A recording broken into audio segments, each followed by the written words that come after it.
Concept cover के platform से मैं हूं काशिफ रफ़ीक, आपका बायोलॉजी टीचर। स्टूडेंट्स, क्या आप जानते हैं कि आपके पास जो एसेक्सुअल रिप्रोडक्शन होता है उसके कुछ मेथड्स होते हैं। उन मेथड्स के अंदर हमने फिशन का प्रोसेस देखा, बाइनरी फिशन, और उसके बाद मल्टीपल फिशन, और उसके बाद थर्ड वन जो हमने देखा था वो फ्रेगमेंटेशन था। तो आपको कुछ मालूम है कि बडिंग क्या होता है? तो आज उसके बारे में पढ़ने की कोशिश करते हैं कि बडिंग किसे कहते हैं और वो कौन से ऑर्गेनिजम्स हैं जिनके अंदर बडिंग का प्रोसेस होता है। अब अगर देखें बडिंग के प्रोसेस को, तो सबसे पहले हमारे जहन में एक ही बात आती है कि ये क्या है, हमारे पास एसेक्सुअल रिप्रोडक्शन का एक मेथड है। It is a method of asexual reproduction. क्या है हमारे पास? ये एसेक्सुअल रिप्रोडक्शन का एक मेथड है। यानी कि जो भी ऑर्गेनिज्म बडिंग का प्रोसेस करेगा वो दरअसल कौन सा प्रोसेस करवा रहा है? एसेक्सुअल रिप्रोडक्शन के जरिए अपनी जनरेशन को कंटिन्यू रखे हुए है। ठीक है, तो बडिंग की बात करें तो इसके अंदर पहला काम क्या है? एक ऑर्गेनिज्म की बॉडी के ऊपर एक आउट ग्रोथ बनती है। क्या बनती है? Out growth. Out growth mean के उसकी बॉडी के ऊपर कोई प्रोजेक्शन निकल जाती है जिसको हम आउट ग्रोथ का नाम देते हैं, या इसी को हम दूसरा नाम देते हैं बड का।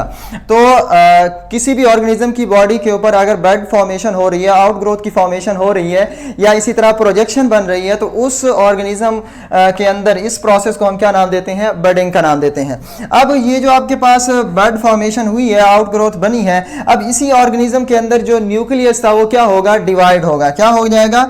Parent nucleus divided. Parent nucleus क्या हो जाएगा? क्यों डिवाइड होगा जी हमारे पास? क्योंकि इसने क्या होना है? उस आउट ग्रोथ के अंदर जाना है ताकि वो जो आउट ग्रोथ बनी है या बड बनी है वो क्या हो? एक नए इंडिविजुअल के अंदर कन्वर्ट हो जाए। तो न्यूक्लियस का होना उसके लिए जरूरी है। हम कहते हैं कि हमारे पास जो न्यूक्लियस होता है वो ब्रेन ऑफ द सेल होता है। तो अगर एक ऑर्गेनिज्म की बॉडी है जिसको कंट्रोल करने वाला सिस्टम है वो हमारे पास ब्रेन है, तो इसी तरह एक जो सेल है ना उसके पास जो उसकी तमाम एक्टिविटीज़ को कंट्रोल करता है वो उसका न्यूक्लियस होता है। तो इसी वजह से पेरेंट न्यूक्लियस डिवाइड हो जाता है। जब पेरेंट न्यूक्लियस डिवाइड हो जाता है तो फिर ये क्या करता है? वो उस बड की तरफ मूव कर जाता है। इट इज़ ट्रांसफर्ड और moved to the outgrowth. जो आउट ग्रोथ बनी थी ना उसकी तरफ मूव कर जाएगा।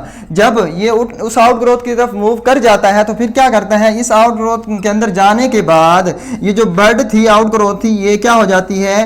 ये मैच्योर होती जाती है, और मैच्योर होने के बाद एक न्यू इंडिविजुअल के अंदर कन्वर्ट हो जाती है, डिटैच हो जाएगी, और एट द एंड क्या हो जाएगा? इसके पास नए इंडिविजुअल के अंदर ये कन्वर्ट हो जाएगी। अब इसके एग्जांपल कुछ समझते हैं। जैसा कि हमने कहा कि बडिंग क्या प्रोसेस है वो तो हमने सीख लिया है। अब हम देखने जा रहे हैं कि बडिंग का प्रोसेस कौन से ऑर्गेनिजम्स के अंदर होता है। तो फर्स्ट वन हम देखते हैं यीस्ट के अंदर। तो हमारे पास पेरेंट यीस्ट का हमने एक सेल लिया है। याद रहे कि यीस्ट जो है ना हमारे पास एक यूनिसेलुलर फंगस है, और इसकी बॉडी के अंदर जो इसकी बॉडी होती है वो सिर्फ एक ही सेल के ऊपर कंसिस्ट होती हैं। इसी वजह से हम कहते हैं कि ये क्या है? यूनिसेलुलर है। ये आपने देखा है कि आपके पास ये क्या है? यूनिसेलुलर यीस्ट मौजूद है, पेरेंट। अब इसके ऊपर पहला काम हमने क्या कहा था कि क्या होती है? आउट ग्रोथ बनती है, जिसको हम नाम देते हैं बड का। तो बड फॉर्मेशन होगी। ये देख रहे हैं आपके पास ये क्या है? इसके ऊपर बड की फॉर्मेशन हो रही है। बड की फॉर्मेशन के बाद क्या था? हमने कहा था कि न्यूक्लियस क्या होता है? पेरेंट बॉडी के अंदर डिवाइड होता है। ये एक न्यूक्लियस था, आप देख रहे हैं कि दो में कन्वर्ट हो जाएगा। तो हमारे पास क्या होता है? थर्ड स्टेप के अंदर आपके पास न्यूक्लियस डिवीजन होती है। क्या होती है? Nucleus division. जब न्यूक्लियस डिवाइड हो जाता है तो ये क्या कर जाता है? नई जो बड बनी थी, आउट ग्रोथ बनी थी, उसकी तरफ मूव करता है।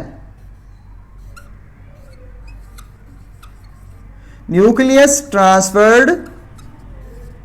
अब क्या होगा? ये जो न्यूक्लियस इस बड के अंदर, इस आउट ग्रोथ के अंदर ट्रांसफर हो चुका है, ये जब वहां पर पहुंचता है तो ये जो बड बनी थी ये क्या होती है?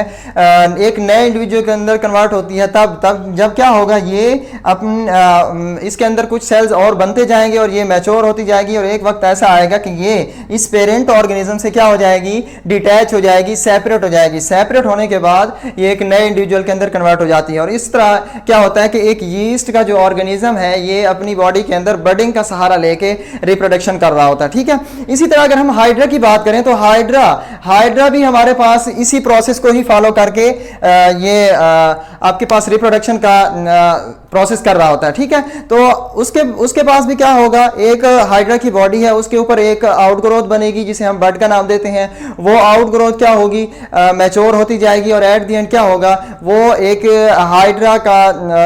हाइड्रा की जो पेरेंट बॉडी है उससे डिटैच होकर एक नए इंडिविजुअल के अंदर कन्वर्ट हो जाएगी। इसी तरह कोरल्स भी हैं। कोरल्स के अंदर सिर्फ एक बात है कि वो डिटैच नहीं होते बल्कि वहीं पर ही रहते हुए कॉलोनीज बनाते रहते हैं। तो ये था आज का हमारा बर्डिंग का प्रोसेस, जिसके अंदर हमने कहा कि बर्ड की फॉर्मेशन से एक नए इंडिविजुअल की फॉर्मेशन होती है। तो मिलते हैं इंशाल्लाह नेक्स्ट वीडियो में। अल्लाह हाफिज़।